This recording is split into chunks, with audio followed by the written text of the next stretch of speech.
আমি কেমনে খুলিয়া সে ধন দেখিব চোখেতে।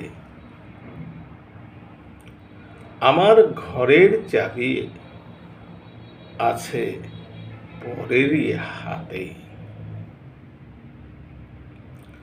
আপন ঘরে বোঝাই সোনা, পরে করে লেনা দেনা। আমি হলাম জন্ম কানা, না পাই দেখিতে। ফকির লালন সাঁইজি। এই যে ফকির লালন সাঁইজি এই কালামটি যে বললেন, এর মর্ম কথা কি হতে পারে? দেখুন, ওনার প্রতিটি কথা এক একটা আধ্যাত্মিক বা ঊর্ধ্ব জগতের কথা।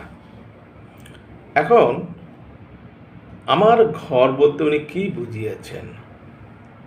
আমার ঘর মানে আমার এই দেহটা একটা ঘর। এই দেহের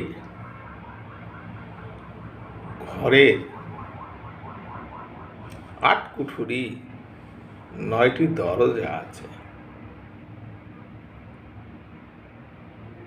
তার মধ্যে একটি কুঠুরিতে দরজা বন্ধ করে সেই কারিগর রয়েছে। এখন ওই ঘরের চাবি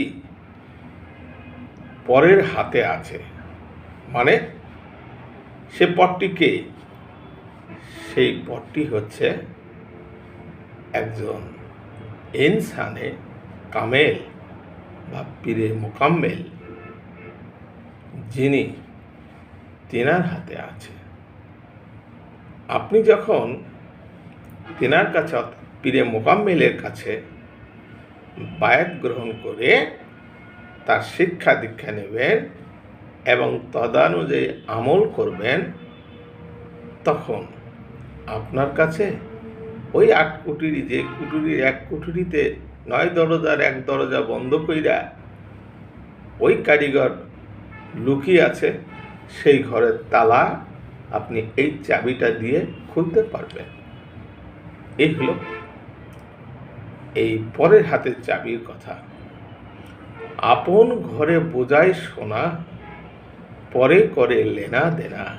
আমি হলাম জন্ম কানা, না পাই দেখিতে। এই যে দেখেন, আমার এই ঘরের মধ্যেই তো সব কিছু আছে। সোনা দানা বলতে কি? আমরা কি করি? ইবাদত বন্দেগী করি জান্নাত আর জাহান্নামের ভয়ে, জান্নাত লাভের জন্য আর জাহান্নামের ভয়ে না। এটা করে হচ্ছে যারা পাগল, তারাই করে। আমরা ইবাদত বন্দেগী করি আমার আল্লাহকে পাওয়ার জন্য, জান্নাতে যাওয়ার জন্য নয়, জাহান্নামের ভয়ের জন্য নয়। কারণ জান্নাতের মালিক যিনি, তিনাকে পাইলে আমার কিসের জান্নাত আর কিসের জাহান্নামের ভয়? এই যে পরে করে লেনা দেনা, আমি হলাম জন্ম কানা। দেখুন, এই পর কে,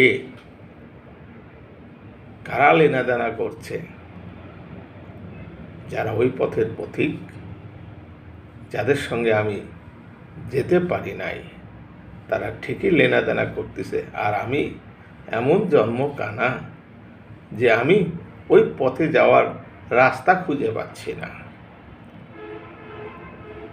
তে মূল কথা এই, সামনে আরও অন্যান্য পোস্টে অন্যান্য কথা আলোচনা হবে। এখনকার মতো বিদায় নিচ্ছি। ধন্যবাদ।